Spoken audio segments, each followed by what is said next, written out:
Hi everybody, this is Mary Citoli with the Follow Your Bliss Foundation. Today we're going to talk a little bit about hormones and psychiatric medications. From my experience, they kind of go hand in hand because the first line of defense seems to be putting women on a psychiatric medication of some sort when they're having hot flashes and anxiety and insomnia, all the above. That's what happened to me. I was put on lorazepam in 1999 when I couldn't sleep for about a month, and it was horrible. So what I want to really go into is the lack of information kind of on both subjects. There's a lot of healthcare practitioners that have flooded the market since Suzanne Summers came prancing onto the scene with her books on menopause and bioidentical hormones in the late 90s, early millennia, 2000. And all of a sudden, you heard about bioidentical hormones all over the place. It was a household word when no one ever talked about menopause before Suzanne Summers. So I think this kind of forced the market to accommodate a lot of frantic women that were having hot flashes and insomnia and anxiety and depression and all the things that go along with menopause. We were not well educated at that point to understand what was happening to our bodies and how hormones affected us and how much we had of each one and what was the right balance. It's a really complex subject, and a lot of healthcare practitioners really jumped on the bandwagon to accommodate these women, and in like my case, there were several that really didn't know what they were doing, and they messed me up pretty bad. And then the combination of the benzos on top of the hormone overdose, it was testosterone, and then the doctor that discovered it took me off cold turkey, and you don't do that with a benzo or a hormone, a steroid hormone. And it really messed up my adrenal glands bad. I had a secondary Addison's reaction. So this video is to sort of shed some light on that subject a little bit for women who are maybe just going into menopause or considering hormone replacement and or are on some sort of anxiety medication or antidepressant and want to come off it and just try balancing their hormones. There's a lot of different scenarios that we can address with this video. But the main thing is there are so many different forms of bioidentical hormones. There's pills and creams and pellets. Oh my. It's kind of like overwhelming because I did a lot of research and read a lot, and I had a nonprofit for women's health where we were constantly educating doctors. We had a compounding pharmacist that did our educational programs, and it was a credit for doctors' pharmaceutical credits for the state. And a lot of them just don't know. I think it's kind of a twofold problem, is that they're trying to accommodate their patients and get information when it's not really their specialty. Because what I found is even some of the best, well, supposedly best endocrinologists really didn't know what they were doing. And you know, they're making a ton of money off this stuff. It's ridiculous. But the main thing that I wanted to convey in this video is just how dangerous these things can be. If they're not in the right hands, they can be wonderful and very helpful in small doses to manage your symptoms and help you feel better so you can enjoy your life into midlife. And with as much as I know, I'm surprised that I ended up going down this path, but I think it was unavoidable in some ways because the benzos complicated everything, so my system was way more sensitive. I wasn't aware of how sensitive it made your system with the constant intolerance withdrawal. So when that happened, it sort of just took everything down, and at that point I had been trying to taper one of the first times I tried to come off the benzos, and I was not having a hard time at all. I was working. It was not what I thought to be difficult, and I'd gotten myself down to a fairly low dose compared to what I'd been on. But there's no way to tell what the end of my taper would have been like and all that kind of stuff. It just, there's so many variables. But the hormone thing definitely made it worse, the adrenal issue. I was so sensitive, I couldn't even take a mild adrenal adaptogen, and it took a really long time to recover my adrenals after this, especially with going through coming off the benzos, because at that point I had pretty much been done with doctors, and I locked myself in this guest house and did yoga and meditation and just rode everything out and waited for my body to come back online. And I'm still not 100% there, but I'm getting close, and I'm having some really good days and really productive again and recording again, which is really nice. And so the complicated part of it is finding a practitioner that is open to listening, which is huge, someone that listens. And that actually does know more about what they're doing. And the best way to find that is to educate yourself and get all the information and the facts, and there's lots of stuff online to research, all kinds of things. And when something doesn't add up, like a good example is I'm more aware now, and I had gone for hormone tests this last week, and I have a PA that I'm seeing who claims, again, like she knows a lot about, hormones and benzos and that kind of stuff. But the first cue for me was when I got the test results back, the receptionist said that the PA told her my DHEA was high, and that was what was causing my low estrogen. Well, no. What's causing my low estrogen is I'm in menopause and I don't make any estrogen on my own. The DHEA should convert to estrogen and testosterone, but I'm not converting it, probably because my system's still messed up. But that was my first red flag to look for.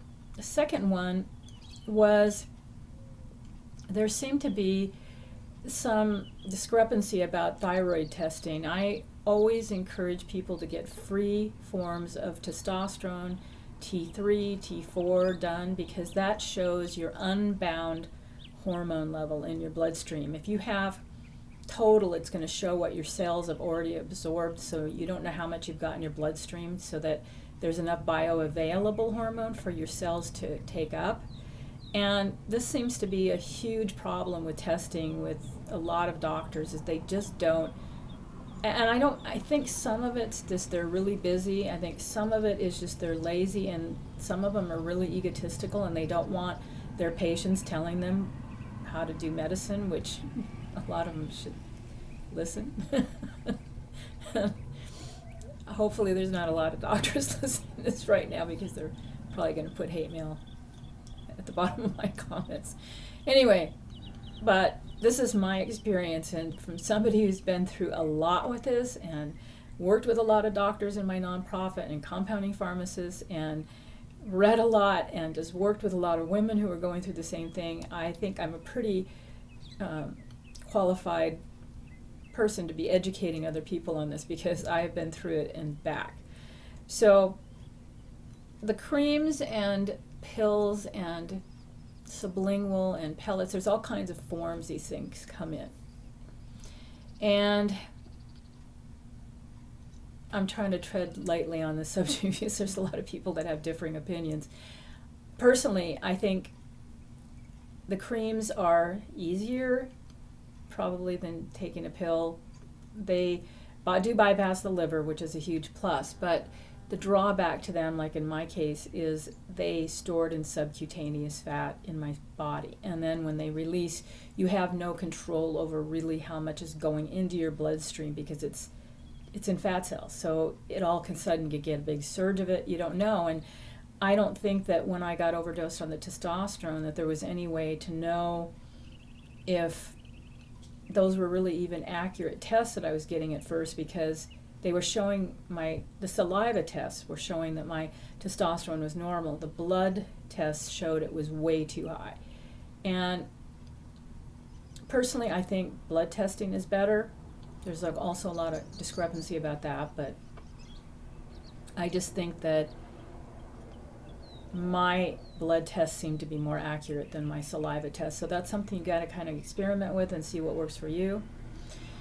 The pills I would not take, generally speaking, because progesterone does not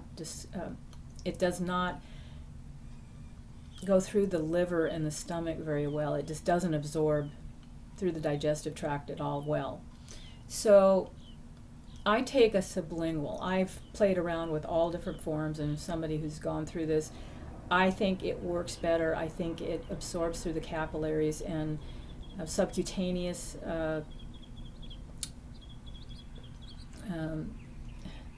there's another word for it, and I'm trying to grasp what it is, and I can't think of it right now. But personally, I've had better luck with that form of delivery.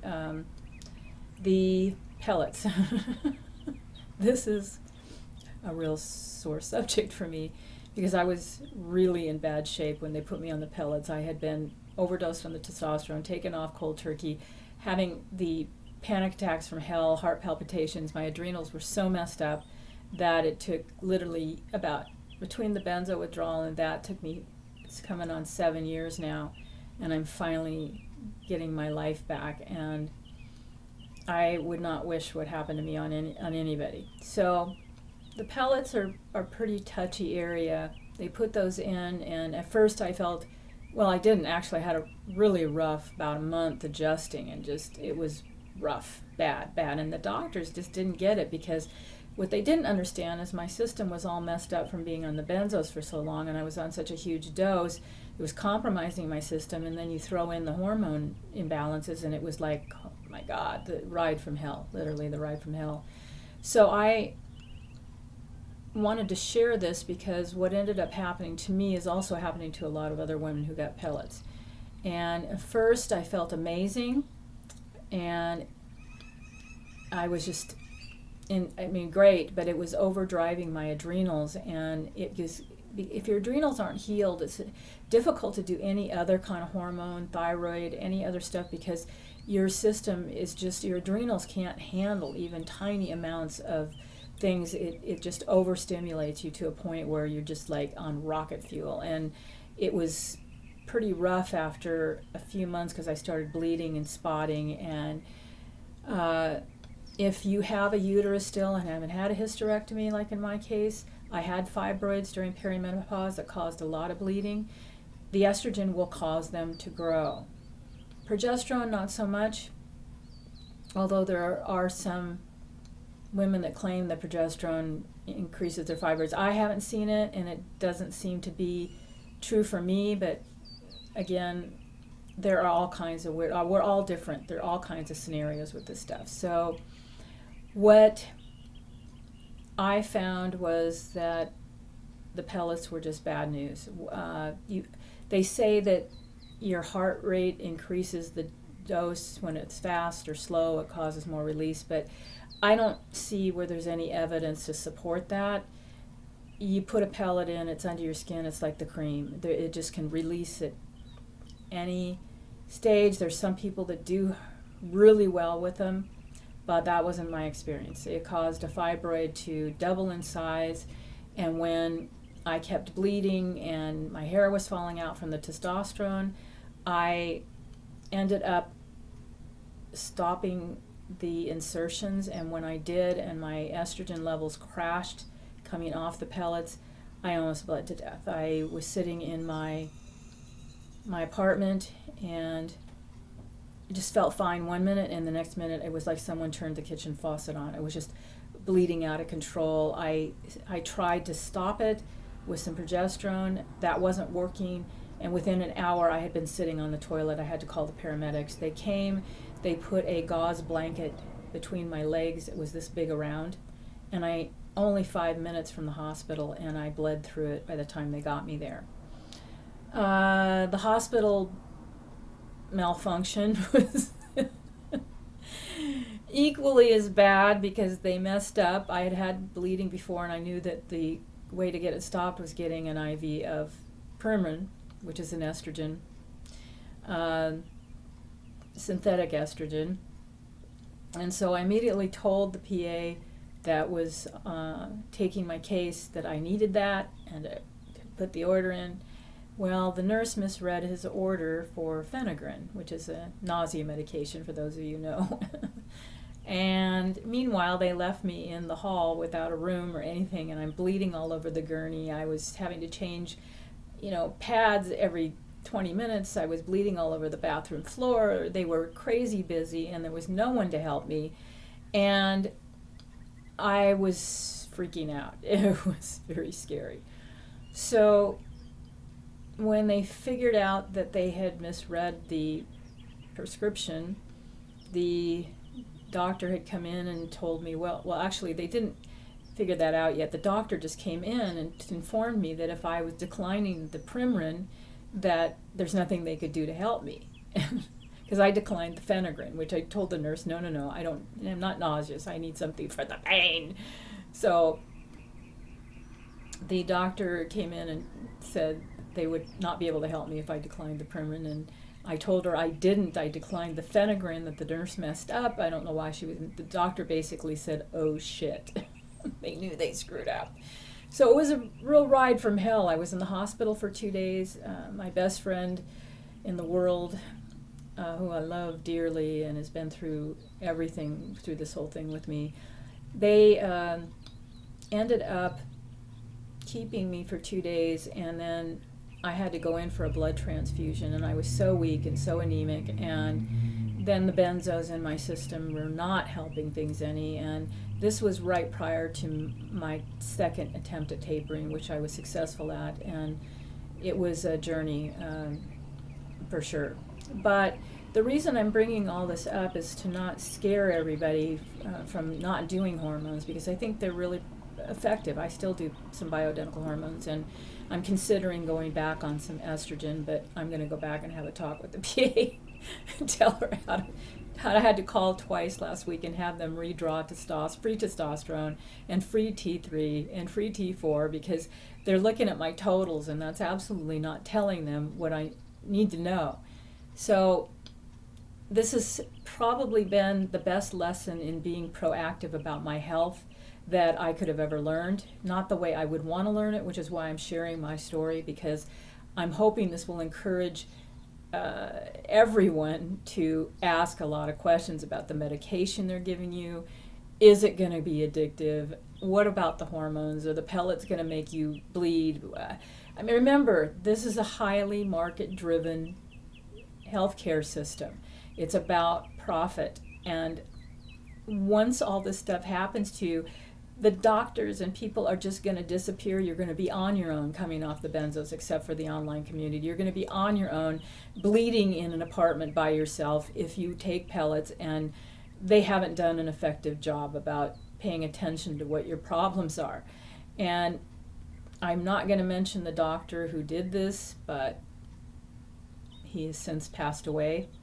And I'm not making a joke out of this. It's a serious thing. But I think that there was a lot of online support groups that were really anti this doctor, and there was also people who had had similar problems to myself that were trying to discourage other women from doing the pellets. And that would be the one form of hormone therapy that I would really back off from and not recommend because of what I went through.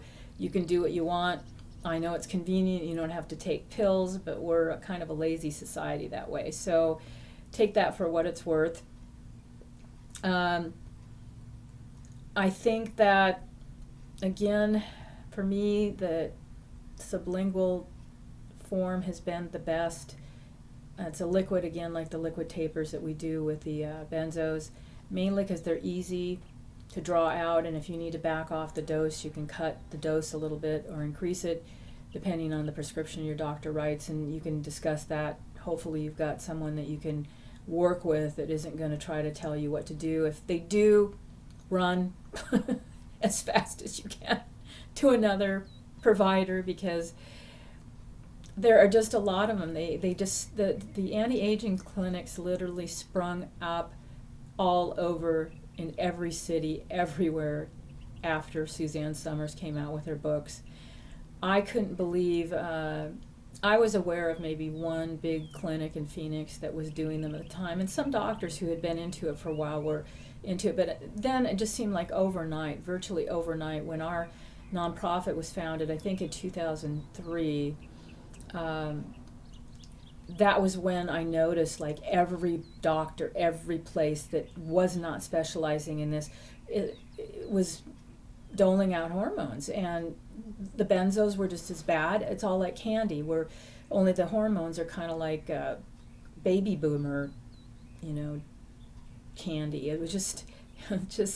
I wrote a big thing on my blog, so if you want to check that out, I've got all the links for the followyourblissfoundation.org and my Patreon channel, which I wanted to make a couple announcements about that.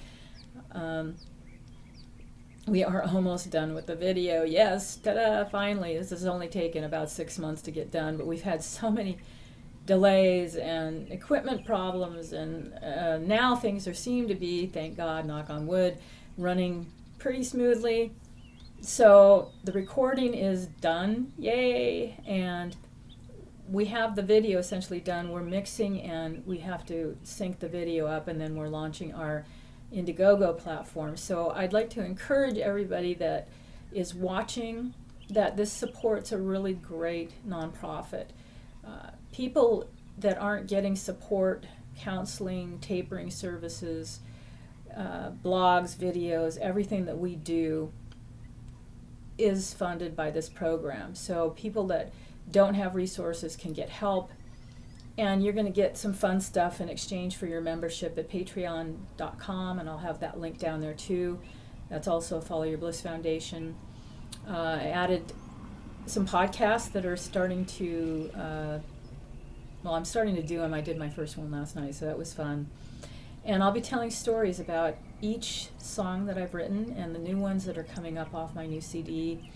There's a lot of real spiritual stuff, because I think I went through pretty much of a spiritual awakening coming off the benzos, and there was a lot of things. The Return from the Abyss is the title track, which is the video that's coming out, and that is really, it speaks for itself. Return from the Abyss. It was a pretty long journey back from hell, and anybody who's going through this understands what I mean. So you'll be able to relate to this video, and it has statistics about how many of these prescriptions are being written, how it's impacting our taxes, how it's impacting you personally.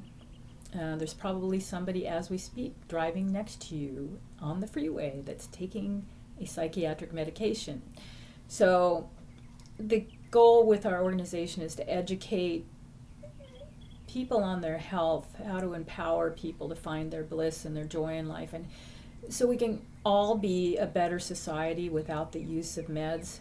There are some cases that meds probably need to be taken, but I think that whenever you change the terrain of the brain chemistry, you're asking for trouble. And like a lot of people, when I was put on them, I didn't realize how dangerous these drugs were and what they could do long term.